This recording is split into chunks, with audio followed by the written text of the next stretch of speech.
Então, os primeiros 5 anos da Flores Online, como é que foi, cara? Eu acho que, vamos lá,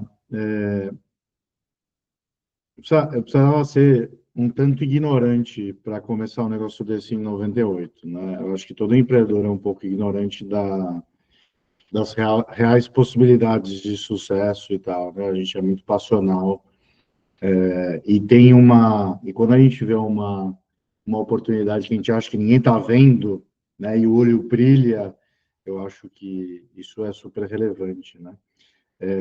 No começo, a gente começou em 98, então, turma, eu estava lendo um livro, eu acho que é aquele Platform Revolution, que eu acho muito bom, que fala da história do Google, ou Venture Deals, agora não lembro, e eles começaram no segundo semestre de 98 também, eles estavam pegando o primeiro anjo, né? Então, a gente começou, Dani, sabe qual foi a primeira propaganda que a gente fez? A gente fez mala direta. Era um envelope que você abria assim, tinha cheiro de flor que saía, e aí dentro tinha uma cartinha, provavelmente com endereço para você entrar no site, e um imã de geladeira com o logo da Flores Online e o endereço, que você precisava lembrar, não tinha Google para você ir procurar, né? E as pessoas colavam na geladeira ou no PC, ou no computador, essa era a ideia. E depois de anos e anos, as pessoas ainda me falavam que guardava esse imã de geladeira no computador ou em casa, né? Foi assim que a gente começou. Eu acho que a gente explorou muito bem.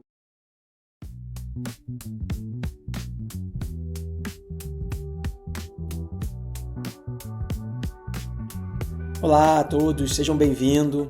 O iPod, estamos aqui comemorando mais de 20 episódios gravados e lançados. Nosso canal no YouTube indo super bem, nosso canal no Spotify indo maravilhosamente.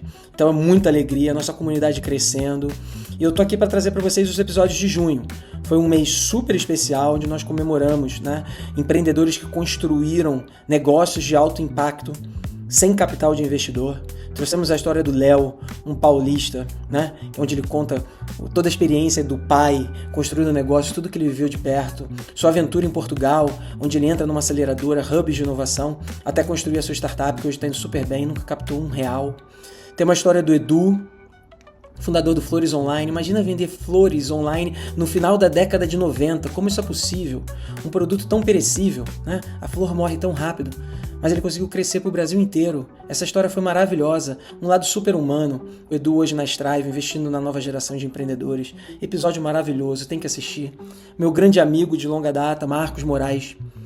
Mais de 20 anos com a Mood, impactando milhões de brasileiros todos os dias, com as suas estações de ginástica, nas ruas do Brasil, nas capitais do Brasil. Qualidade de vida, saúde, um aplicativo com mais de 500 mil downloads. Tudo isso gratuito para a população. Uma história de um negócio de altíssimo impacto. E também recebemos o João, da Opar, uma empresa de consultoria. O João, diferente, já conhecia um pouco do mercado, ele sai para montar a própria consultoria dele e escala assim numa velocidade absurda, hoje com mais 600 colaboradores.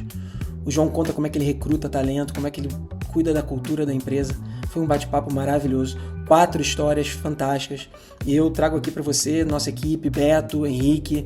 Foi realmente uma temporada muito, muito legal. Espero que vocês gostem, aproveitem, compartilhem, nos ajuda a divulgar essa nossa missão, levar conhecimento ao próximo, inspirar nova geração de empreendedores. Vamos nessa, que a gente está apenas começando. Eu sou Daniel Silva, espero que você goste do próximo episódio. Um abraço. Vamos lá, galera. Hoje, episódio 19, a gente vai estar recebendo o Eduardo Casarini, co-founder da Flores Online, né? Uma história que começa no final da década de 90. Com certeza o Ivan não estava nascido, o Henrique tampouco. Então tem muita gente aqui que... O Henrique nunca teve namorada, então ele nunca comprou Flores Online. Então tem muita gente que não teve a experiência, então a gente vai estar ouvindo essa história. E eu não sabia, até pouco tempo atrás, que o Edu fez esse baita case, cara, sem dinheiro de Venture Capital, que hoje é uma cadeira que ele senta muito bem lá na Strive, ele vai contar um pouco disso também. Então, acho que vai ser uma conversa aí onde todo mundo que está aqui, cara, vocês vão ouvir a construção do que vocês vivem hoje, de certa forma, principalmente no mercado de e-commerce, né? Hoje você consegue fazer uma compra no Mercado Livre e receber no mesmo dia. Cara, mas um tempo atrás isso não era possível. Inclusive, uma das perguntas que eu vou trazer para o Edu, já estou botando aqui ao longo do nosso bate-papo, cara, como é que era o User Acquisition sem Meta, sem Google na época também, né? Nossa, Então, era lindo. Exato. Criativo. mais criativo, né? Cara, animal. Então, galera, seja bem-vindo aí, cara. Já temos aqui 16 pessoas e vai subindo geralmente. Pô, obrigado a todos que estão vindo, obrigado a quem está chegando pela primeira vez. Episódio 19, eu sou Daniel Silva, sou host, ao lado do Humberto Telo. As regras vocês já conhecem. O Edu aqui vai se apresentar durante 5, 10 minutos, contar um pouco dessa história, trazer o contexto. E vocês têm aqui o nosso chatzinho, onde vocês podem trazer. Opa, travei. E vou voltando aos poucos. Muito bom. Então, a gente tem aqui o chat, onde vocês podem ir colocando as perguntas e a produção vai orquestrando aqui, vai organizando para tentar trazer por Edu da forma mais organizada e eficiente possível para a gente ter um super bate-papo. Beleza? Bom. Edu, seja bem-vindo. Vai ser um prazer aqui a gente conhecer muito mais da sua história nesses próximos 55 minutos. Obrigado por topar o papo. Obrigado. Quem é o Edu, cara? Espero não travar também. Minha internet está instável aqui, mas eu vou para outra sala se travar. Ele travou agora?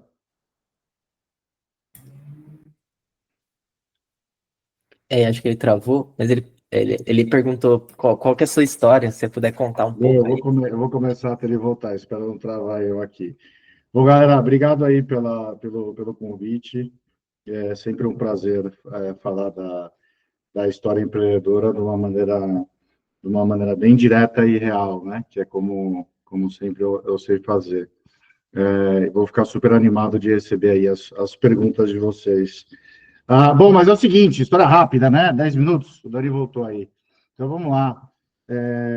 Eu sempre estou começando a falar assim, quando eu conto minha história, né? Tem a história fofa e a história verdadeira. Eu vou começar pela fofa, que ela é rapidinho. A fofa é que todo mundo coloca no LinkedIn, no Instagram ou fala em palestra, né?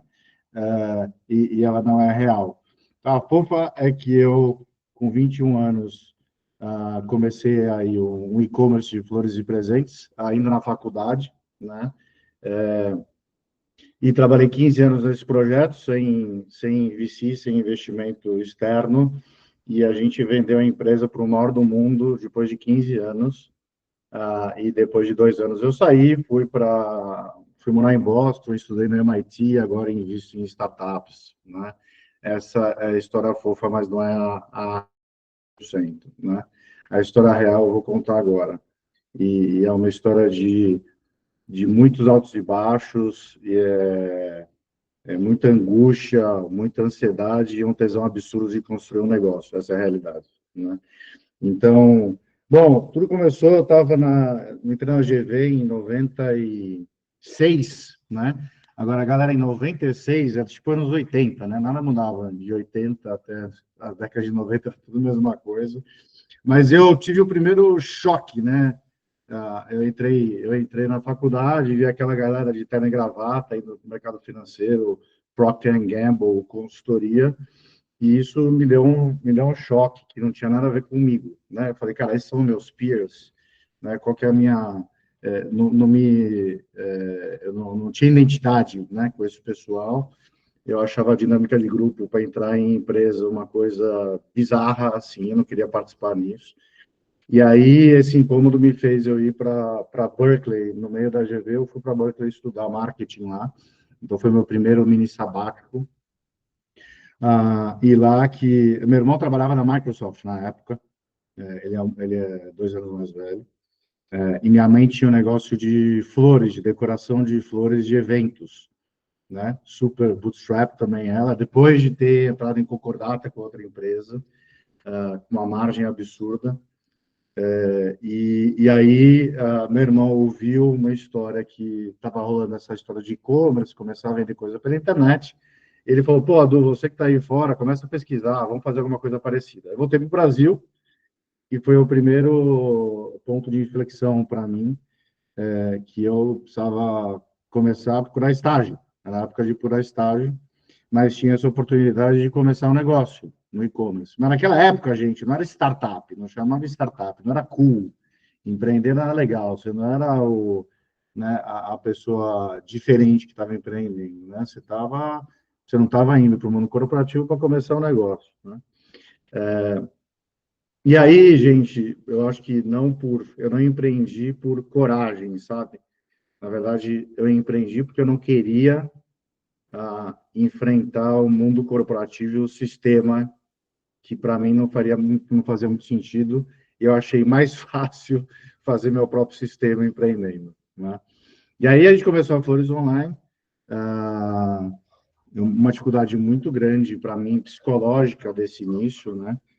Meus amigos estavam com chefe, né, em banco, em consultoria, e eu lá aprendendo sozinho, né?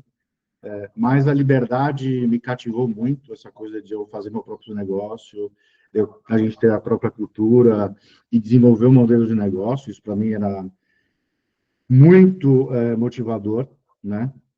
Então, essa mosquinha do empreendedorismo me picou desde o começo. E aí a gente cresceu bem rápido no começo, realmente bootstrap, né, Dani, sem investimento externo. Na verdade, quem investiu na operação era a operação que minha mãe tinha já. A gente estava no mesmo espaço, foi como uma incubadora, né? Mas eu passava o dia inteiro, ou estava na GV ainda, ou lá na empresa sozinho, com minha mãe tocando a operação do outro negócio e ajudava nessa operação, mas refletindo sobre logística, sobre a estratégia, né, sobre marketing. E a gente, eu acho que encaixou muito o posicionamento naquela época e tinha muito fit a vender flores pela internet, né? Tinha muito fit com a internet. E aí a gente começou a crescer boca a boca e o negócio foi muito rápido. Só que esses 15 anos que eu falei, gente, de trabalho, porque demora, né? É o que eu chamo mesmo de que empreender é psicologicamente brutal. E quem não fala isso é porque ou não empreendeu ou não sabe nada do que está acontecendo, né? São altos e baixos, então o empreendedor tem uma conexão muito grande com a coisa que está construindo, e isso é muito perigoso mentalmente. E se você está na capa de revista indo muito bem, é você que está bem. A empresa está bem e você está bem. Mas quando a empresa está mal, pode quebrar, e isso, várias vezes é isso que a gente acha que vai acontecer. O empreendedor é colado também psicologicamente na marca e vai junto, né? Então, essa montanha-russa é brutal, é muito difícil, é muita solidão. E, nesse processo, o que aconteceu, gente? Eu fiz terapia por 15 anos, tá? Na verdade, 15 anos no empreendendo e 17 anos no total, tá? Eu encarava a terapia como um espaço fora do caos do dia a dia, que era empreender. Então, eu fazia terapia por 2 vezes por semana, 30 minutos. Eu ia aqui na Faria Lima. Era bem hardcore, né? Entrava na sala, ele abria a porta, nem falava comigo, deitava no divã, tinha 30 minutos para falar, né? E eu tinha de despejar o que estava acontecendo comigo. Então, para mim, esse espaço de alteração de nível de consciência, você está no dia a dia com um monte de problema para resolver e refletir sobre longo prazo, sobre meus problemas, foi muito importante para eu sobreviver a essa dificuldade que é empreender mentalmente, né? E aí crescemos, briga com sócio demais, ataques de pânico e ansiedade, que depois eu posso contar histórias. Mas realmente vendemos, depois de 1 ano de negociação, para o maior do mundo. Teve um fundo brasileiro que investiu junto. Então, a gente teve cash in, cash out. Não vendemos tudo, vendemos 60%. Eu continuei a empresa por 2 anos. Foram 2 anos muito difíceis para mim. E aí a história é essa, né, Dani? Vendi, depois de 2 anos, eu fui realmente morar em Boston, e comecei a investir em startup, e aí há 10 anos eu tenho o dia inteiro ajudado o empreendedor. E aí a gente lançou a Strive, né, há uns 2 anos, que daqui a pouco eu conto um pouco melhor também. Mas o resumo, Dani, acho que a vida... eu empreendi num momento que não era muito hype, então eu consegui viver visceralmente essa vida empreendedora, sem muita distração também. Eu acho que foi bem interessante, mas com muita solidão. Porra, cara, dava pra gente seguir só nessa linha hoje, né? Eu também desenvolvi crise de ansiedade, ataque do pânico, fui 3 vezes para o hospital do coração, achando que estava infartando. É, muito duro, muito duro. Mas vamos, quem sabe a gente não faz aí uma temporada só para falar disso, né? Para todo mundo poder desabafar, de repente traz especialistas aqui também para dar um pouco de contexto. Mas sabe qual que é o pior Vamos, disso, Denise? Deixa eu só completar só você fica à vontade. nessa parte, cara. Ah, é que eu acho que depois da pandemia e depois que os empreendedores começaram a sentir problema em captação, né? E começaram a se dar conta da realidade, antes era muito fácil o capital, e tinha muito essa hype do empreendedor rockstar, que é uma mentira, né?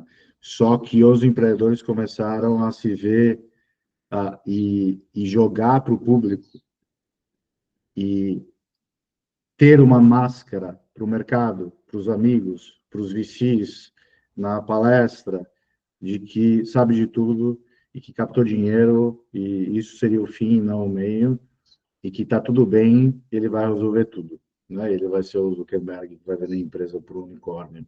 É uma mentira, né? Só que o problema é que o próprio empreendedor sabe que isso é mentira que ele está contando para fora, é uma máscara. E isso dificulta muito mais as coisas. Né? Que ele sabe que não sabe de nada, que ele precisa de ajuda. Né? Acho que isso é o começo de toda a complexidade que é essa ansiedade e essa solidão também. Né? A gente precisa de mais gente falando como é difícil, né? Se expondo, porque o que a gente vê por aí, na verdade, são histórias bonitas só, e isso não é a realidade.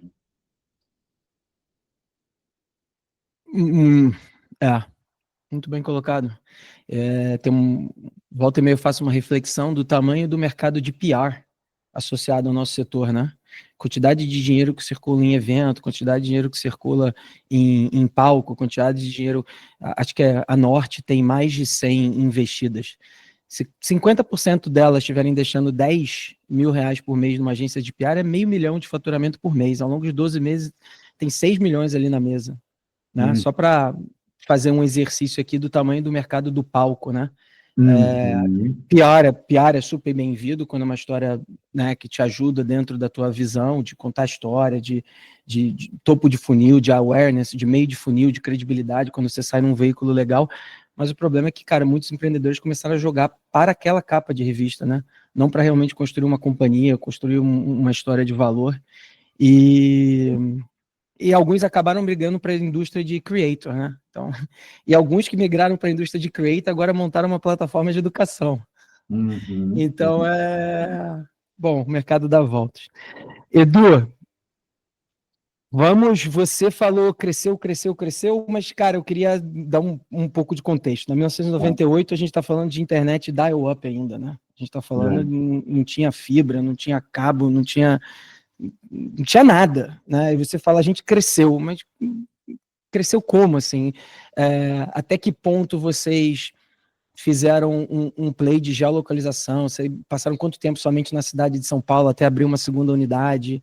Quais foram os grandes desafios, né, de eventualmente sair da operação da sua mãe como fornecedora, para começar a desenvolver outros fornecedores? Conta um pouquinho ali, possivelmente dos 3, 5 primeiros anos, assim, e legal também para contextualizar aqui para a galera, quem que estava, né, nesse meio tempo? Acho que a galera da Local Web já estava, eu acho que Mariano e Geraldinho da Vtex também já estavam, já tinha uma galinha, né?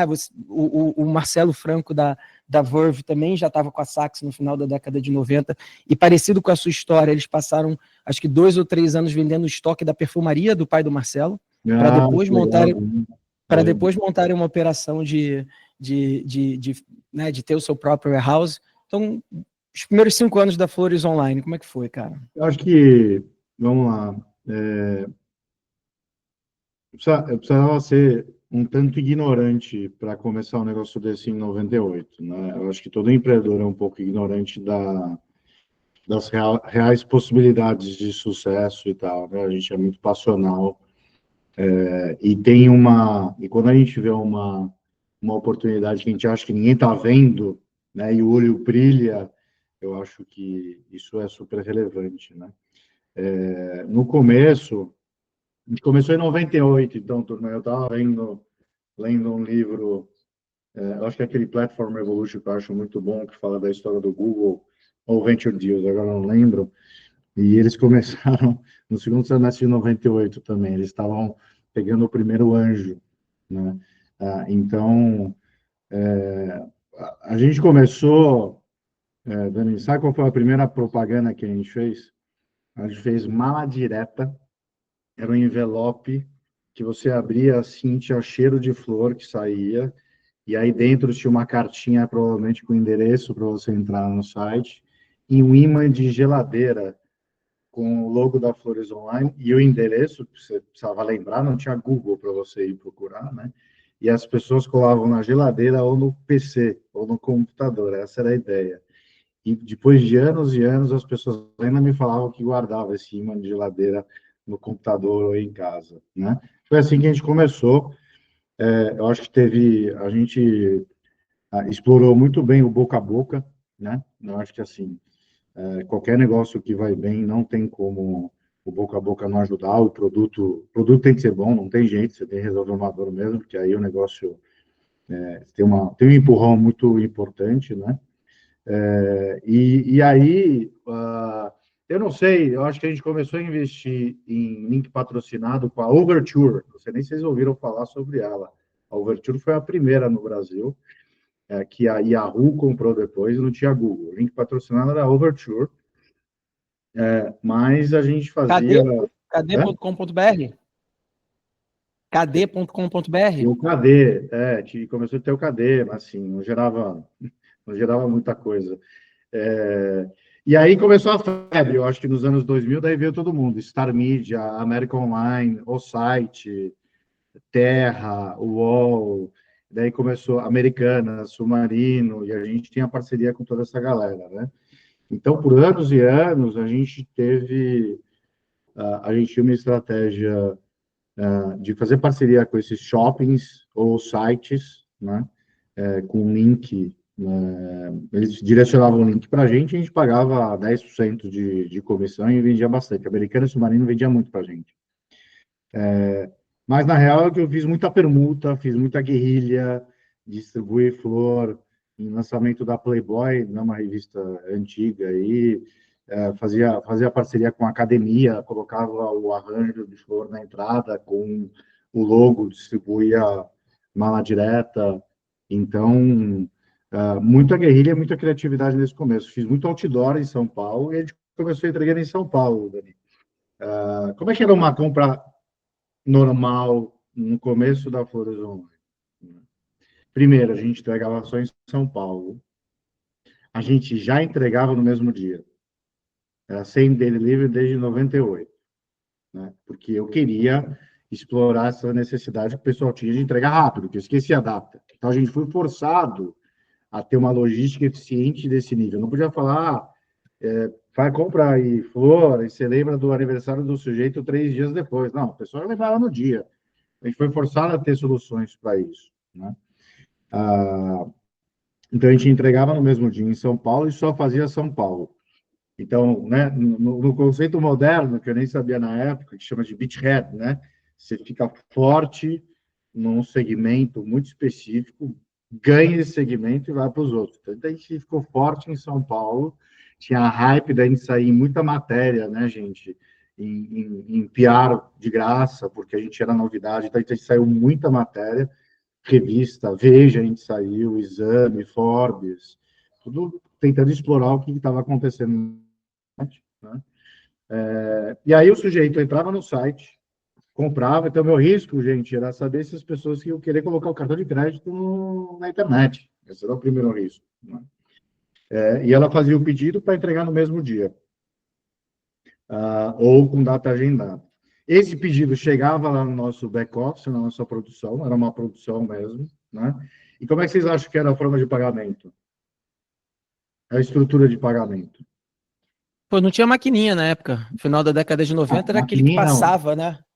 Não tinha o CITEF aí, não tinha módulo nenhum de antifraude ou pagamento, Total, total. né? Então, vinha o pedido, a gente via no admin lá o número, tinha o número do cartão de crédito para qualquer um ver, né? Estava aberto lá para qualquer um ver. E nosso admin colocava a senha, via o número, e no negócio mesmo de passar, ou na maquininha, eu nem lembro o que que era, cobrava o sujeito, né? E aí confirmava no nosso admin que o pedido estava pago para poder entregar. E aí o pedido saía, e assim começou, né? Dois pontos aqui. Cara, três pontos. O primeiro é que você contou a história do imã. O iFood, ele nasce para matar o imã de geladeira, né?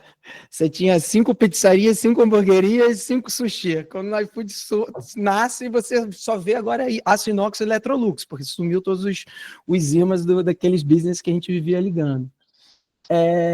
Cara, você falou admin. Puta, essa não é uma época de trade, de loja integrada, de VTEX. Então, imagino que você codou dentro de casa, né? As primeiras versões. Como foi isso? E o segundo, já botando duas aqui no seu colo, cara, flor é um produto perecível de um lifetime, né, de um shelf life muito curto. Como é que você fazia para não ter perda de estoque? Tudo bem que a sua operação estava casada ali com a sua mãe, mas só que você não podia expor um produto que você não tinha estoque porque você vendeu mais do que você tinha, só que você não podia ter um estoque explodido que aquilo ali, né, não Isso, tinha 12 meses de prateleira, tinha dias de prateleira. isso. Imagina o Dia das Mães, Dia dos Namorados, que a venda não para e ela acelera quanto mais perto chega da data. Não podia parar de pegar o pedido antes. Eu tinha de parar, pegar o pedido no mesmo dia. Uma história legal logística, depois eu volto nas perguntas, num certo, depois de, sei lá, 3, 4, 5 dias dos namorados, eu percebi que todo mundo lembrava de última hora. Falei, cara, como é que eu vou entregar de última hora? Eu quero entregar em 1 hora em São Paulo. Eu quero entregar, o cara pede, eu entrego, né? Assim, o Turbo, que hoje é o do Rappi, sei lá, do iFood. Falei, pô, como é que eu vou fazer isso? O que eu me liguei? Eu sabia já, eu tinha o histórico da onde ia ser as entregas aqui em São Paulo, na Faria Lima, no Einstein, no hospital, eu sabia onde ia ser as entregas. Então, eu fiz um estoque avançado, como é hoje Dark Kitchen, sei lá. Eu fiz um estoque avançado de caminhões com os produtos que eu já sabia que ia vender, vendia, eu já entregava, nem saía do meu galpão, né? Mas, voltando à sua pergunta, cara, respondendo essa parte de logística primeiro, né? Qual que foi o grande ponto quando a gente começou, gente? O que era a tese? A gente viu o Brasil tinha floriculturas distribuídas no Brasil inteiro, não tinha uma marca dominante. Porque você tinha floresias de mom and pop, que a gente chamava amadoras de esquina, ninguém fez uma rede de floricultura, né? E a gente viu que a entrada na internet, então, uma tecnologia veio para mudar a indústria, como hoje a AI, como a toda hora surge alguma coisa que muda as características de se competir e de fazer dinheiro na indústria. Só que para a gente, na época, essa entrada na internet ia mudar muita coisa nesse mercado. Então, primeiro, se uma pessoa podia comprar no escritório e não ter de ir na floricultura pedir para entregar, era bizarro a proposta de valor maior que tinha de conveniência comprar pela internet, né? Então, esse é um ponto. O segundo ponto é que se eu conseguir entregar em São Paulo, no Brasil inteiro, eu ia fazer uma marca nacional. Eu não precisava ter as lojas. Mas qual que é o problema? Eu fui ver nos Estados Unidos o que eles faziam no Brasil também. Quem entregava nos Estados Unidos inteiro fazia como? Tinham parceiros e floriculturas parceiras, isso há 100 anos, para entregar no mesmo dia. Tinha uma rede de floricultura. Você entrava na rede de floricultura e falava, ó, entrega em Nova York. Por quê? Porque um buquê de rosa é um buquê de rosa em todo lugar. Só que eu falei, não, porque se um buquê de rosa é um buquê de rosa em todo lugar, qual que vai ser minha geração de valor na cadeia? Eu vou estar só vendendo, como é o marketplace hoje em dia, eu vou estar só Sim. vendendo o negócio qualquer entrega, né? Então eu não vou estar gerando valor nenhum aqui. Então, eu vi um sujeito lá nos Estados Unidos chamado Pro Flowers, que encasquetou de entregar com a UPS lá nos Estados Unidos, porta a porta, como se entregava livro. Eu falei, pô, vou tentar fazer isso no Brasil. Por quê? Porque o nosso produto, a nossa criação, o nosso design era muito diferente, eu sabia disso. Então, a dúzia de rosa nossa não era igual a dúzia de rosa dos outros, porque a gente tinha um design incrível. Eu queria a minha caixa sendo entregue para todo mundo, porque era uma propaganda. A minha marca sendo entregue para todo mundo ver. Né? E eu sabia que eu ia evoluir de flor para entregar presente. E o presente que eu queria entregar, um posicionamento forte para o cara saber, era chocolate Godiva, era produto da L'Occitane, era vinho, e que o meu parceiro não ia ter para entregar. Então, eu queria dominar essa parte logística. Só que no Brasil, a logística daquela época, sabe quem era? A Vaspex. Imagina a Vasp entregando flor no Brasil inteiro. Né? E aí eu comecei forte em São Paulo, né, como a gente falou, e comecei a expandir para outras cidades com D+1 e depois D+2, fazendo muito teste com caixa. A gente pegou caixa, metia lá, daí eu consegui convencer os Correios, a gente foi o primeiro e-commerce, provavelmente, dos Correios, a eles entregarem no Brasil inteiro. Então, a gente colocava de uma forma na caixa, eram produtos específicos que entregavam no Brasil inteiro, e a gente mandava, tinha, sei lá, 2, 3% que atrasava, e a gente gerenciava essa questão depois com o cliente, né? Mas a gente focou muito, gente, na experiência de compra mesmo. Porque, principalmente naquela época, mas hoje também eu acho que todo mundo é muito mal atendido. Muito mal atendido. Então, a gente fazia o beabá de um atendimento, uma experiência bem diferente, a pessoa realmente ficava muito entusiasmada que deu certo, e a pessoa que recebia também. E era uma propaganda incrível de um flywheel aí. Né? Animal. Sistema. O sistema? Meu irmão, que teve essa ideia inicial e me chamou aí e tal, ele estava na Microsoft. E aí tinha um desenvolvedor lá que ele chamou e falou, meu, começa a desenvolver para a gente. Só que a grande sacada, gente, é que eu nunca tive um desenvolvedor interno. Foi sempre externo. E esse sujeito depois fez uma fábrica de software e cresceu com a gente, que é o IG, chama Inácio. Assim a gente foi. E, assim, tudo que eu pedia, ele fazia, sabe? Assim, era uma mágica. Não, dá para fazer, dá para fazer, ele fazia. E foi bom, em certa maneira, porque eu não encarava o negócio como um negócio de tecnologia que estava, né? Eu encarava o negócio como um negócio que a gente tinha um produto que vendia num canal digital, e só. Eu precisava ter margem, e eu precisava ter um preço que a pessoa pagava, e ela gostava, e ela achava caro, mas pagava, né? E eu tinha uma margem bruta de 50%. E a gente foi lucrativo desde o segundo ano.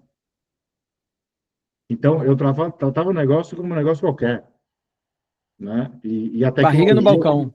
a tecnologia estava um terceiro fazendo para a gente vender pela internet, mas eu tinha um produto, tinha cliente, tinha atendimento, né?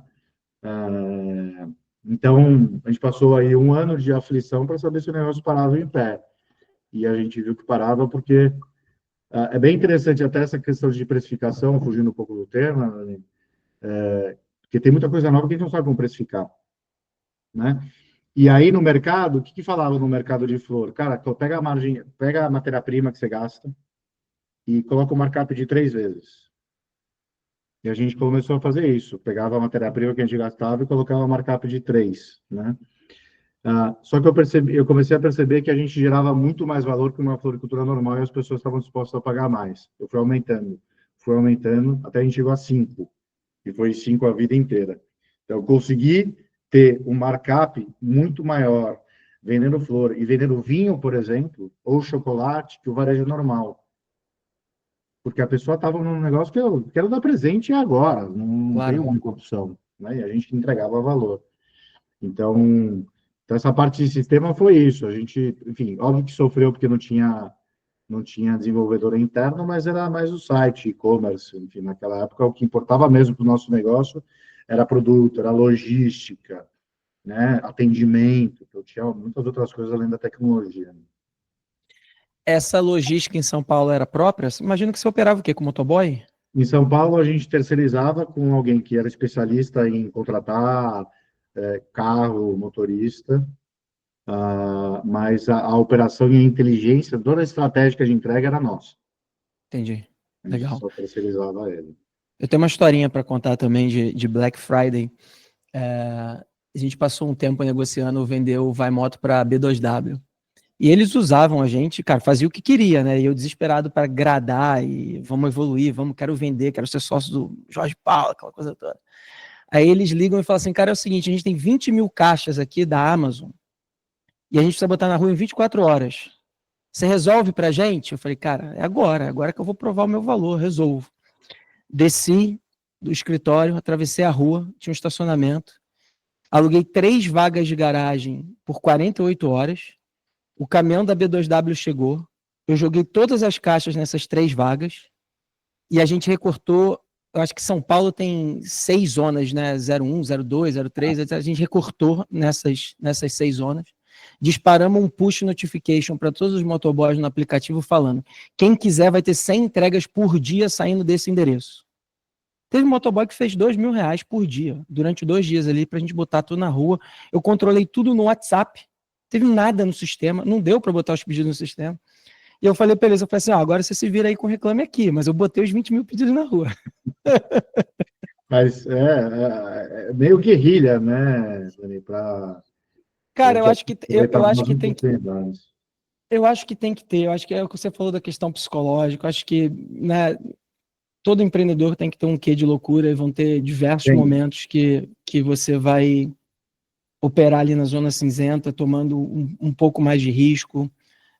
Cara, o Vai Moto a gente recebia notificação da justiça semanalmente, que era aquela questão se o motorista era nosso empregado, se não era.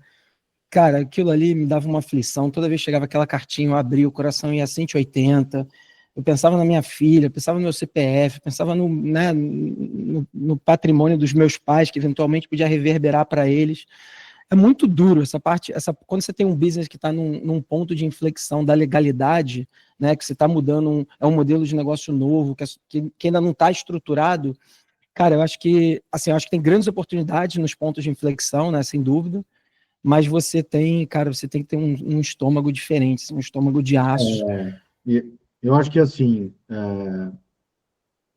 esse jogo de startup as mais inovadoras, né, gente? Porque eu acho que a gente tem de desmistificar um pouco essa história de startupeiro, de tecnologia, eu adoro negócios que são produtos de construção de marca, né? E que não precisa muito de VC e se constrói um negócio incrível, né? Mas quando é um negócio de muita inovação, ele precisa ser incerto, Uhum. ele precisa ser não usual. As pessoas precisam falar, meu, você está errado, porque se tivesse, eu falava muito para a equipe isso, muito. Gente, está tudo muito difícil. A gente está apanhando, não sabe como entregar no Brasil inteiro, não sabe como é que é a produção aqui, só dá besteira. Mas, se fosse fácil, se a gente não estivesse resolvendo o problema, qualquer um ia fazer. Quanto mais problema a gente tem para resolver nos primeiros meses e anos, mais a gente está descobrindo antes de um concorrente que vai fazer a mesma coisa. Né? Ele precisa ser alguma coisa difícil e improvável. Né? Eu acho que o jogo, principalmente em early stage, né, gente, é ter grana, não muita, porque muito dinheiro, para mim, mima qualquer um, é péssimo para a cultura, mas que esse dinheiro e tempo seja para aprender mesmo, descobrir, errar, ter essas experiências de quase morte, e é assim que o valor é gerado. Né? Vou contar uma história interessante. Eu acho que as histórias são legais, né? A gente estava, talvez, depois de 3 anos de Flores Online, gente, já com lucro, estava assim. A história agora, né? Assim, eu acho que para falar, cara, isso aqui é legal o que eu estou fazendo, acho que foi depois de 3 ou 4 anos. Eu fiquei 3, 4, 5 anos falando, meu, será que eu escolhi a coisa certa? de empreender e não ir trabalhar, né, no mundo corporativo. Muito difícil. E aí, sei lá, a gente estava vendendo bem, já lucrando, crescendo, 60%, sei lá, 70% ao ano, ou um pouco mais. Daí, lembra que tinha o IG, IG, né, Nizé Guanais? Claro, claro. E eu, pequenininho, numa casinha aqui na Vila Madalena, né? Minha sala era uma ex-cozinha, era uma cozinha de uma casa, era a minha sala, né? Fria pra caramba. E aí, eu tô passando na Marginal Pinheiros aqui, do lado do Shopping Eldorado, e tinha um outdoor do IG Flores, de uns 50 metros, não era um outdoor normal, não sei se vocês lembram que é outdoor, mas era de 50 metros, assim, que o IG Flores tinha chegado. E daí, no final de semana, a contracapa da Veja, que era uma revista que todo mundo... Era o IG Flores na contracapa da Veja. Então, o Isam Guanais começou a fazer o IG Pizza, IG Flores, para explorar a marca IG, fazendo outros e-commerce. Eu falei, meu, já era. Ele vai amassar a gente e com a grana que eles têm, eles vão passar a gente completamente.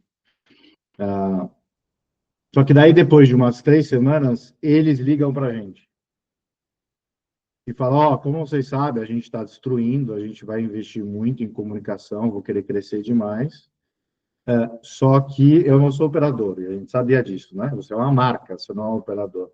E ele falou, que tal vocês fazerem a operação para a gente? Vocês fazem a operação, a gente vende e vocês vão ganhar muito dinheiro, porque a gente está vendendo 5 vezes mais que você, né? Então, foi um super dilema para a gente. Eu falei, bom, se eu pego isso, a gente vai triplicar de receita. Só que para o longo prazo, eu vou estar criando um monstro, porque ele não tem com quem fazer. E eu sou o melhor para fazer o produto dele. E eu vou criar um monstro que vai competir com a gente. A gente negou. Eu não vou fazer, meu concorrente fez. E, enfim, depois de 1, 2 anos, eles não estavam mais, porque era uma brincadeira do IC. Enfim, tinha muita solidez, né? Mas são essas experiências de quase morte que a gente vive no processo. Galera, eu vou passar aqui. Vocês estão sentindo falta do Beto? Vou deixar o Beto entrar na conversa. Ele está orquestrando as perguntas ali, senão vai ser um bate-papo entre eu e o Edu. Vamos lá, galera. Quem tiver dúvida, traz aí. Vamos aproveitar essa oportunidade. Temos aqui mais 20, 25 minutos. Vou reservar os últimos 5 minutos para o Edu contar desse capítulo novo dele, que é a Strive, que inclusive já somos investidores juntos na Coea. Prazer. E vamos lá, Beto. O que tem aí? Vou começar aqui com a pergunta do Thiago sobre sociedade. Você empreendeu com seu irmão, né? Isso foi melhor, foi pior? E você teve mais algum sócio? Se você puder contar um pouco aí das histórias aí com sócio, seria legal. Pô, legal. Então, nossa história foi bem peculiar, né? Então, minha mãe tinha esse negócio antes. Minha mãe é super empreendedora, super, assim, durante os 15 anos de Flores Online, ela acordava 4 horas da manhã todos os dias para comprar flores no Ceasa, né? Uma energia incrível. Até hoje ela tem uma lojinha no mercado de Pinheiros de flor, né? Que é maravilhosa e ela adora atender. Minha mãe é muito passional, uma empreendedora extremamente passional. E meu irmão, que eu te contei que estava na Microsoft, teve a ideia inicial, falou, pô, por que a gente não faz isso? Então, foi uma junção desse timing de eu estar começando estágio e ele na Microsoft falar, por que a gente não faz isso? Minha mãe com o negócio. E a gente começou meio, sabe aquele equity split de falar, cara, cada um tem esse percentual aqui, vamos, né? Coisa que eu falo para o empreendedor hoje que é o que mais erram, é o equity split, né? O que eu já ajudei empreendedor a casar e descasar com um sócio, assim, mais de 15 cases eu tenho, porque isso é muito mal feito no começo. Mas aí começou essa... Então, foi com a família, né, Beto? Mas muito difícil, tá? Muito difícil. O meu irmão trabalhou com a gente, assim, 6 meses, depois de uns 4 anos, que ele saiu da Microsoft para testar, mas não deu certo. Mas ele sempre foi sócio, então sócio de fora, dando pitaco lá dentro, e eu sabia tudo o que estava acontecendo. né? Minha mãe, numa geração completamente diferente de mim, artista, num ritmo super acelerado. Então, eu brinco que eu deixei de ter mãe por uns 12, 15 anos. Essa é a realidade, né? Foi super difícil para a gente, briga mesmo, né? Mas, porra, história de empresa familiar de sucesso tem de monte no mundo, né? Porque é muito difícil, mas quando a gente vê um inimigo externo, é uma crise econômica ou um concorrente, a gente se junta muito. A gente percebia isso demais. Mesmo que a gente estava brigando, estava complexo, não sei o quê, a gente era muito mais forte de qualquer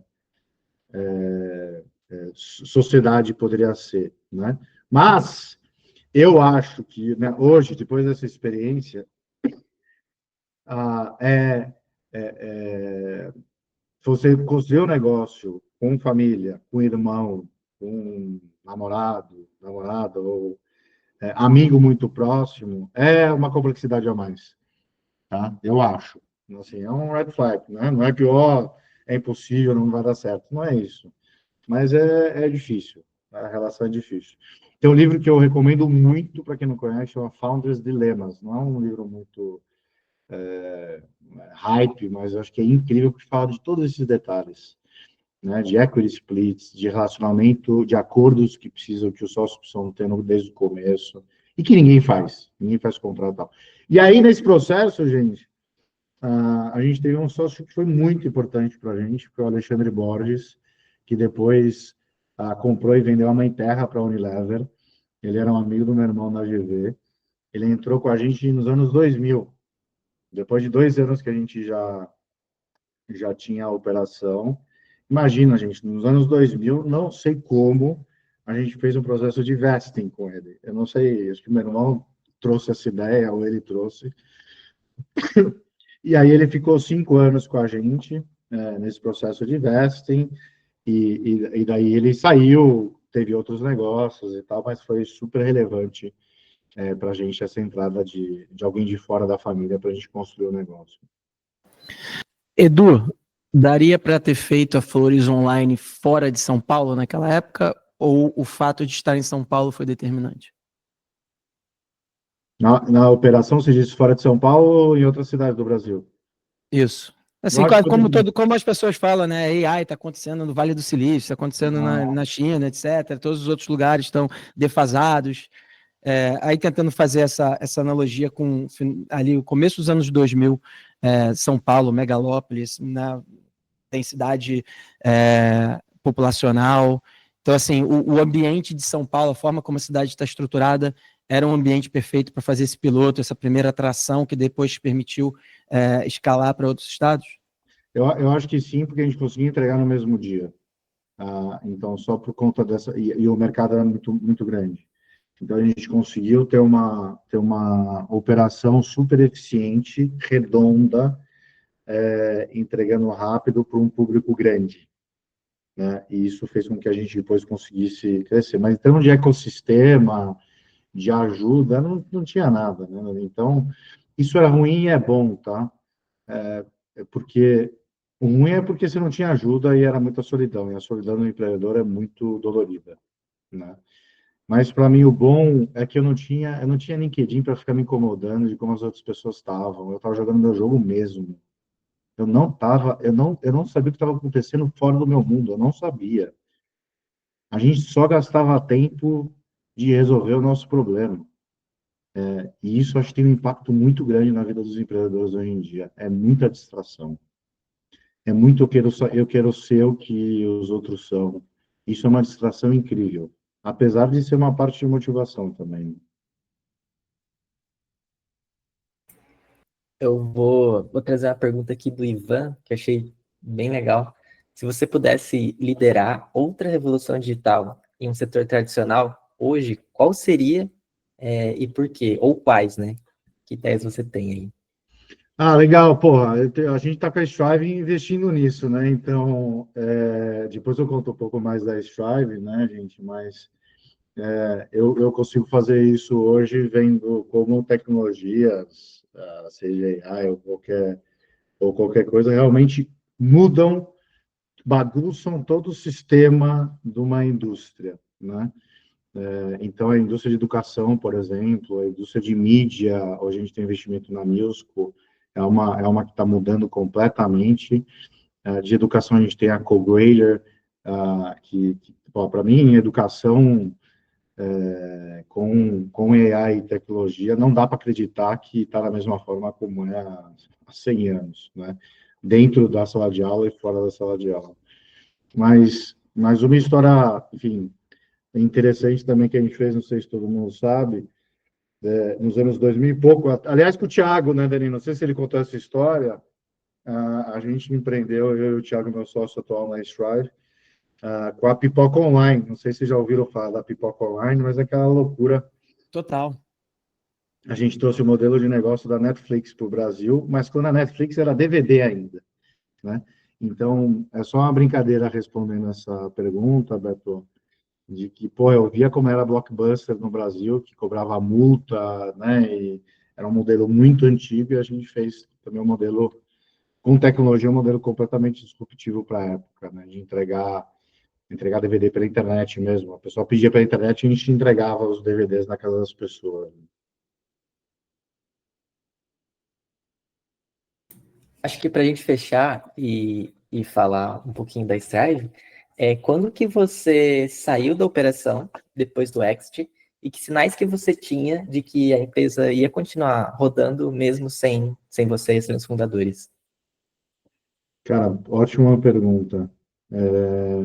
Depois que a gente vendeu parte da empresa, a negociação era que eu ficava lá, não tinha earn-out, não tinha compromisso de ficar nem de sair. Mas por várias razões, gente, foram os piores anos da minha vida empreendedora, né? A gente não estava mais com o negócio, a gente não aprendeu a ter investidor desde o dia 1. A empresa era nossa, né? Por 15 anos a gente cresceu, a gente desenvolveu ela desde o começo, e depois a gente tinha sócios, né? O Money 100 Flowers lá de fora e o brasileiro, o fundo.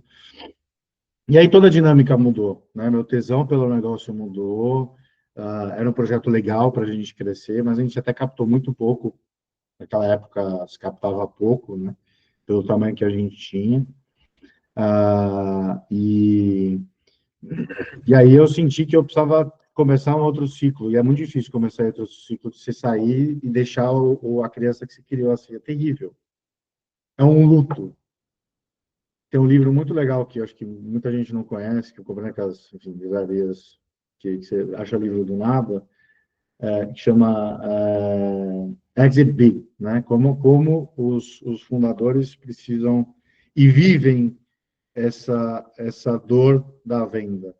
E aí, gente, todo mundo fala que vender é legal e pô, né? Tô com dinheiro e agora eu vou fazer uma outra coisa na vida. Todo founder, sem exceção, vive um super luto depois que vende a empresa. Um super luto, né? E comigo não foi diferente. Por isso que eu saí da Flores Online e fui morar em Boston, com meus filhos, com a família, para viver esse luto, colocando energia em outra coisa, né? Então, assim, e aí, Beto, para ser sincero, cara, assim, eu tinha participação ainda no negócio, mas eu estava com uma super preocupação de, cara, eu acho que é muito difícil negócios darem muito certo, dependendo do tamanho que tem, se não é o founder tocando. Eu acho que, assim, o papel do founder e o dedo do founder por muitos anos e por um faturamento muito considerável é decisivo na construção das empresas. E a gente tem muitas histórias né, de empresas que receberam investimento e que o founder acabou saindo e que, enfim, a empresa perde a magia, perde o tato e tal. Eu estou falando de uma maneira geral, né? Então, quando eu saí, eu realmente joguei minha energia em outro lugar, e aí o negócio foi tocado depois, numa nova fase. Irado. Antes da gente entrar aqui na Strive, Edu, Dá uma ordem de grandeza, até que ponto chegou a Flores Online sobre o seu comando, assim, número de entregas, faturamento, que você se sentir confortável em compartilhar, só para a gente entender, né, Boa, até onde você conseguiu chegar, né, nessa história aqui que a legal. gente acabou de ouvir. Quando a gente vendeu, acho que a gente tinha uns 150 funcionários diretos, né? Porque tinha a entrega, né? Tinha pessoal da entrega, tinha terceirizados e tal. A gente tinha um galpão de produção de uns 2.000 metros quadrados. Então era tudo, a gente, né, fazia, a gente recebia tudo lá e tinha caixa e tal lá. Dinheiros de hoje, a gente devia ter um faturamento de uns 50 milhões, um pouco mais, Porra, caralho. dinheiros de hoje. Então, assim, era bastante entrega num dia só, Dia das Mães e Dia dos Namorados, era um pico muito grande. Ah. Teve algum secret sauce? Teve algum canal assim que acabou, né, no amadurecimento do ecossistema, porque era tudo muito novo. Você falou de permuta, você falou de Americanas. Teve algum canal assim que você falou, putz, cara, tô adquirindo usuário aqui que nem água enfim, teve algum. Diferente, Ah, eu acho que era um, que Era um mundo longe de Meta, de Google, que é o Playbook hoje, né? Eu lembro de como essas plataformas, Globo.com, UOL, negociavam os banners, né, da Home, aí nas outras páginas o preço caía, você comprava por impressão. Cara, eu lembro bastante desse universo. Aí eu queria saber se para vocês teve algum caminho assim que funcionou super bem. cara, como é que foi? A gente começou fazendo só offline, né? Então, muita permuta, eu fazia rádio, Folha de São Paulo, permuta demais, outdoor com permuta. Então, meu, era uma loucura. A gente tinha outdoor em São Paulo, cara, que só empresa grande tinha, né? A galera não. Eu acho que a gente se mostrou maior do que a gente realmente era, fazendo essa comunicação offline. E isso deu muita segurança para as pessoas comprarem da gente no começo da internet, né? Entendi. E aí começou Meta não, Google, né? E aí o nosso mix de comunicação ficou muito dividido entre offline e online. E essas parcerias que eu falei com o link no próprio Submarino Americanas, eles vendiam muito. Chegava a ser 15% das vendas, cada um deles, né? E tinha um legal, vai. Sabe aquelas malas diretas de banco? Lembro, claro. Mala direta de banco. Você recebia a fatura do banco e vinha uma mala direta. A Uhum. gente dava 20% de desconto. Itaú Personalité. Assim, vendia, Dia das Mães era assim, 20% das nossas vendas era isso. ICP na veia. Exato. Muito bom, cara. A Compra Fácil cresceu muito assim, uma parceria com o Santander lá atrás. Você recebia a sua cobrança do cartão de crédito. Não era nada digital, galera. Não tinha aplicativo mobile para saber quanto você tinha que pagar de cartão, não. Chegava pelo correio ali para você ter que processar aquele pagamento. E, cara, puta, Mas, é verdade. Outros mas eu tempos. acho, Dani, eu realmente acho que vivendo essa fase do offline, depois para o online, o dilema de o que fazer e tal, eu acho, assim, tenho uma visão meio radical sobre isso, mas eu trabalhando com muitos empreendedores há muitos anos e vendo como é que é a estratégia de crescimento e tal, eu acho que essas áreas chamam de growth hoje, né? Que na verdade é a mesma coisa que sempre foi, né? Mas eu acho que ficou tão analítico e tão automático que as pessoas ficaram muito burras na área de marketing das empresas, porque daí é só colocar o dinheiro no meta e ver o que ele resolve. Mas como ele resolve, não dá para ele resolver, né? Então, eu acho que daí as pessoas ficam preguiçosas para fazer coisas que não medem, sabe? A gente aprendeu a só fazer coisas que conseguem medir, que é super importante. Mas não é só porque você não mede, porque não tem valor, né? A gente ficou tão analítico, doido, e daí a gente não faz coisa que não consegue medir, mas daí pode ser um problema para a construção de marca. Ótimo. Eu vou trazer aqui a pergunta do Gabriel e do Cadu, que tem um overlap aqui interessante. Aí a gente já vai falar de Strive nessas perguntas. Quais os principais pontos que vocês buscam em startups para receber um cheque da Strive, em termos de negócio, em termos de founder? E, cara, como é que tá, né? Como é que você está se sentindo nessa posição hoje, o Edu, de deixar de ser um operador para para trabalhar com jovens, né? Eu sei que na Strive não é somente o dinheiro, vocês são super hands-on, vocês realmente metem a mão, vocês abrem as portas, tem o network, tem toda a experiência sua e do Thiago. Então, fala um pouquinho do modus operandi da Strive e, cara, o que vocês estão procurando, né? Se tem alguma tese muito clara, setores, etc. Eu acho que faz um fechamento perfeito aqui, que tem muita gente que veio para esse bate-papo só para saber da Strive. Legal, vamos lá. Então, eu tenho essa visão, eu e o Thiago, né? O Thiago tem uma experiência muito, muito foda como executivo e intraempreendedor nas empresas que ele passou. E a gente vem conversando sobre startup e empreendedorismo há 15, 20 anos, né? E por eu ter vivido, gente, esse processo empreendendo, dessa montanha-russa, né, que é empreender, eu tenho essa visão muito com empatia em relação ao empreendedor. Eu consigo entender e viver e saber o que o empreendedor está pensando, né? E por que a Strive, então, surgiu esse modelo, né, gente? A gente tem um modelo que é diferente, não é melhor nem pior que os outros, é só um modelo que a gente acredita, né? Depois que voltei de Boston, em 2016, 17, o que eu fazia o dia inteiro era ajudar empreendedor, gente. Então, antes da Strive, que a gente criou em 22, de 2017 a 2022, eu passava o dia inteiro ajudando empreendedor. Então, em reuniões, a cada 2 semanas, um founder com outro founder, ou com os founders juntos, como inspirado na minha terapia lá que eu fiz por muito tempo, né? A minha ideia era tirar o empreendedor do caos do dia a dia, que ele não conseguia refletir, para pensar. Então, não é advisor, não é um modelo diferente que eu comecei a fazer, profundo, socrático, que eu não queria que esse empreendedor viesse para se vender para mim. Eu queria que ele falasse a real, que ele falasse que tá tudo uma merda, que ele tá brigando com o sócio e que ele não sabe se vai ter dinheiro para pagar as contas no final do mês, né? E nesse tempo todo, gente, ajudando empreendedores de vários formatos e com muito dinheiro de fundo, de VC, eu comecei a entender mais ainda, depois de ter vivido na pele as dores de empreender, como é que esses novos empreendedores estavam vivendo, certo, Dani? Como é que é essa relação dos VCs tradicionais? E VCs tem, em linhas gerais, tem muitos modelos diferentes. Mas como é que é essa relação de pegar dinheiro com o investidor, mas é meu negócio da vida, né? E o investidor quer que eu cresça rápido, rápido, rápido, desesperado, mas é o meu negócio da vida. Será que crescer rápido é o melhor para a empresa agora?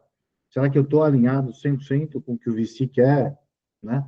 E eu acho que o VC, gente, tem um papel fundamental no ecossistema, fundamental de trazer capital. E o modelo de negócios de vários VCs, eles são diferentes, mas, de uma maneira geral, se investe grana e dá capital para a gente testar, para a startup testar coisas e crescer, né?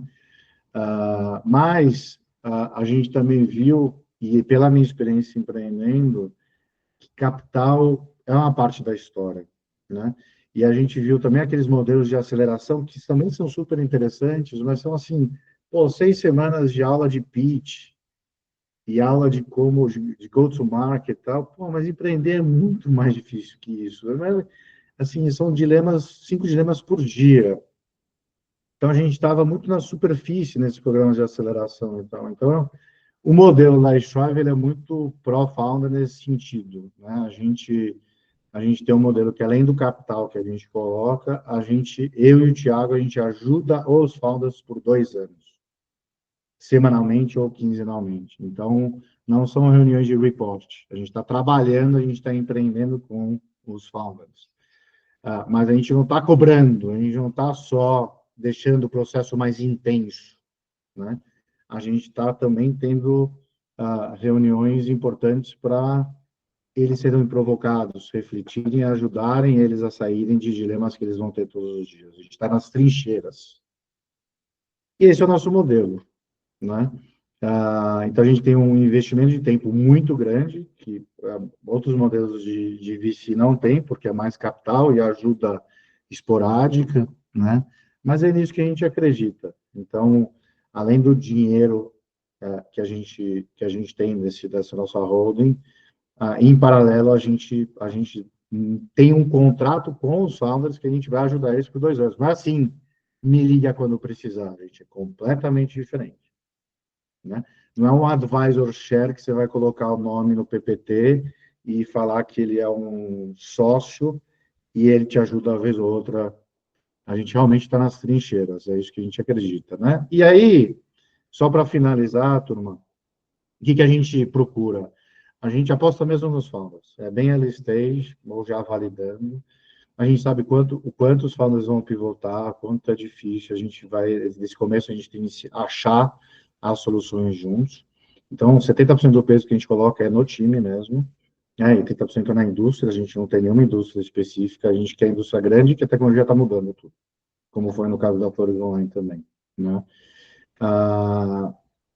E eu acho que, assim, o que tem que ficar como reflexão, e a Strive está tentando um jeito para tentar mudar, de certa forma, isso, mas cada peça desse ecossistema de investimento está fazendo a sua parte, eu acho. Tem muita coisa de desenho novo, de ajudar o founder nessa coisa de investimento, né, turma? Mas, assim, eu acho que tem que tentar desenhos diferentes e novos nessa questão de VC e aceleração e ajuda para o empreendedor. Eu acho que todo modelo novo é importante se tentar, né? Eu não sei se vocês conhecem o Vinod Khosla, que é um dos maiores investidores dos Estados Unidos hoje. Ele é operador. A gente é operador. Operador é que a gente tem visão de founder, a gente não tem visão de mercado financeiro, né? E ele foi o founder da Sun Microsystems, né? E aí, ele hoje tem a Khosla Ventures, que é uma empresa que investe em startup. E ele recentemente fez essa frase de impacto que ele pode falar, né? Que ele disse que 70% dos VCs tradicionais geram valor negativo para os negócios que investem, né? Eu acho que a gente tem que refletir sobre isso. O que é isso? Por que ele falou isso? Né? O que a gente pode tentar mudar no modelo que não é perfeito dessa relação de investidor e founder para estar mais alinhado? O modelo perfeito não existe, né? Acho que a gente está tentando um que seja mais perto do que a gente acredita ser o ideal, né, com a Strive. Eu acho também que existe diferentes founders necessitam diferentes redes de apoio, né? O sair de Stanford, ir para Maya, ir para Canary, Capital Dinheiro, atende muito bem um tipo específico de founder. Né? Uma colaboração, um investimento da Strive atende maravilhosamente bem um tipo de founder. O FFF atende o bootstrapping. Então, eu não acredito numa receita única. Tá? Eu gero muito menos valor para um founder que vai para o track de Stanford, Maya Canary, do que para um empreendedor que me procura falando, cara, tudo que eu preciso é $20 mil para eu testar isso aqui que eu estou funcionando. Eu gero infinitamente mais valor para esse cara, né?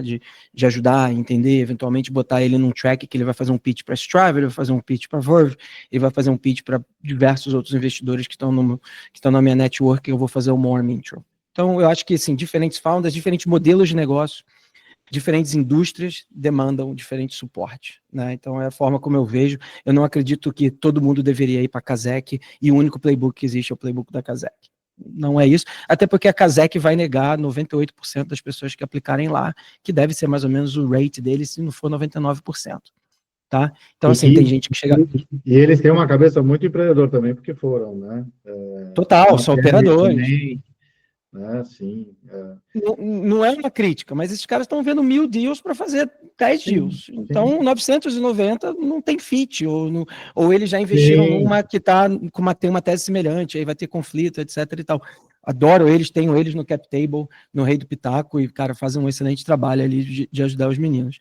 Edu, última pergunta, cara, porque é consenso a questão de que no early stage é o time. Né? É evidente que qual o problema que você está indo, qual setor, gosto, não gosto, né? Mas todo mundo fala, são as pessoas envolvidas. Contextualiza isso para mim, assim, cara, o que você, né, o que você ouve do empreendedor, ou é um gesto de body language, ou é a capacidade de ser very deep no assunto, ou de ter uma visão mais holística, o que te encanta, assim, ou, cara, 2, 3 bullets, assim, quando você vê do outro lado da tela, ou do outro lado do carro, você fala, Thiago, a gente tem que continuar evoluindo com esse cara que tem alguma coisa aqui. Os meus primeiros investimentos como anjo foi no instinto, né? Isso tudo no instinto, né? Eu lembro do papo que eu tive com o Pedro Conrad, do Banco Neon, eu fui um dos primeiros investidores lá, ele tinha 23, sei lá, 24 anos.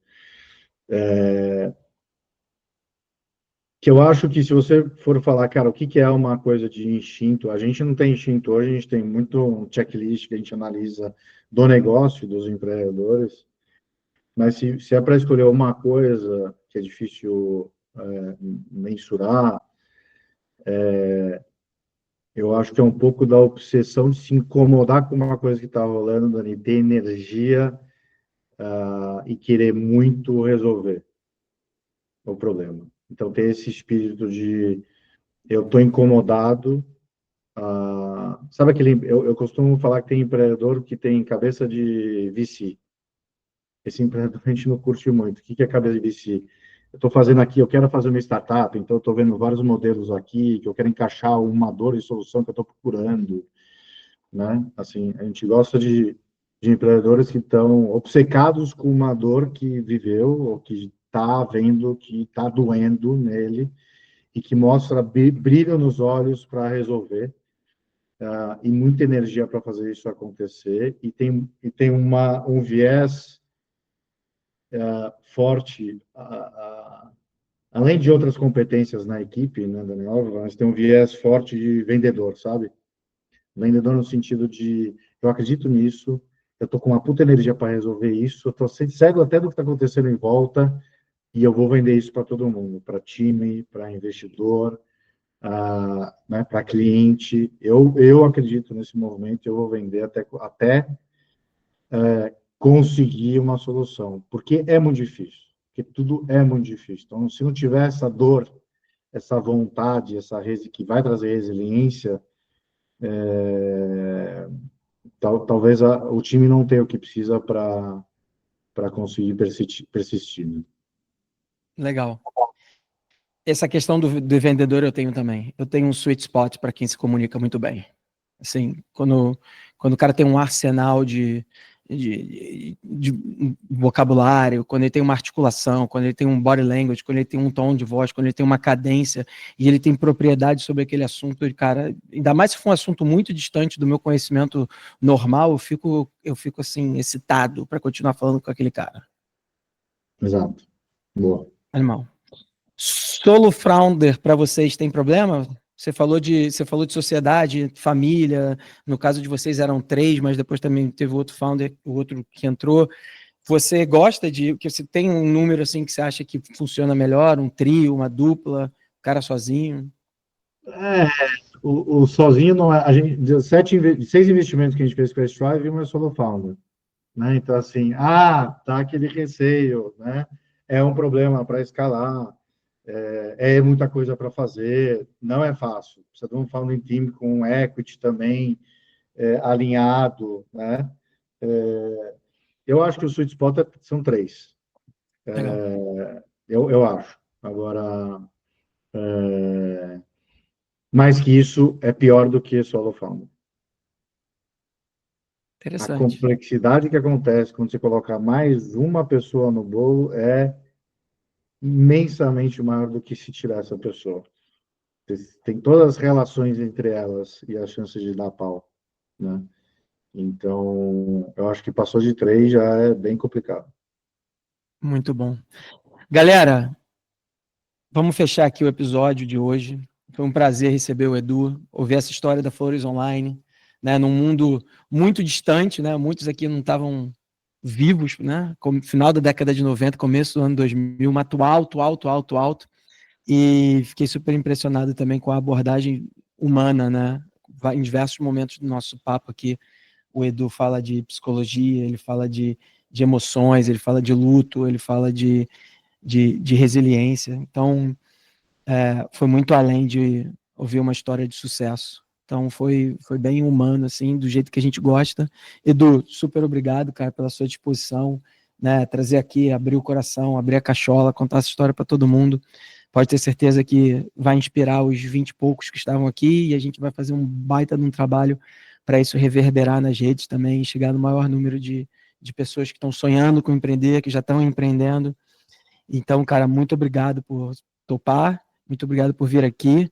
A galera que está aqui participando, que quer entrar em contato com você, que quer fazer um pitch para Strive, qual que é o melhor canal, cara, fica à vontade aí de já botar esse... Boa. Pô, obrigado, Dani, equipe aí pelo convite mesmo. Eu acho que é fundamental esses instrumentos, né, que a gente tem de colocar para fora, enfim, essas histórias reais, né, para os empreendedores se alimentarem e que sejam mais do que as histórias bonitas que a gente vê por aí. Eu acho que isso é fundamental, principalmente porque não tem uma receita de bolo de ter sucesso empreendendo. Não tem mesmo. Mas tudo que a gente vê na mídia, acho que empurra a gente a pensar que tem, né? Isso atrapalha muito o empreendedor, né? Então, obrigado pelo convite. E aí, pô, entrar em contato no LinkedIn mesmo, né? No site da Strive lá, a gente adora falar com o empreendedor e conhecer, enfim, modelos interessantes para a gente investir e trabalhar junto. Animal. Botei o Geraldo lá, Azevedo, tá falando com vocês, acho que já marcou. Geraldo, Boa. cara, muitos anos de Hotmart, tá fazendo um playbook aí de AI, vocês vão gostar de conhecer ele. Edu, brigadaço, todos vocês que estiveram aqui, Bruno, Rodolfo, Thiago, né, Diogo, Ivan, muito bom ter vocês aqui. Obrigado pela participação, Gabriel. Espero vê-lo aqui na próxima terça-feira também. Leandro, conserta essa internet aí que você tá caindo toda hora, cara. Galera, obrigado. Terça-feira que vem nós vamos ter o João, fundador da OPA, baita história também, outro empreendedor aí, bootstrapping. Cara, tá com 300 funcionários. Imagina o tamanho desse bicho, né? Como é que esse cara conseguiu crescer esse negócio? Imagina o que é o faturamento desse cara para pagar 300 pessoas nessa taxa tributária que existe nesse Brasil. Então eu tô doido para conhecer a história dele, saber como é que ele foi do 1 ao 10, do 10 ao 100 e cara, continua sonhando. Eu acho que esse cara tá sonhando com IPO, então acho que a gente vai ouvir um cara assim, um visionário, super agressivo, e vai ser legal conhecer ali o princípio da história dele. Galera, muito obrigado, foi um prazer falar com vocês de novo, foi um prazer receber o Edu aqui, e nos vemos terça-feira que vem. Forte abraço.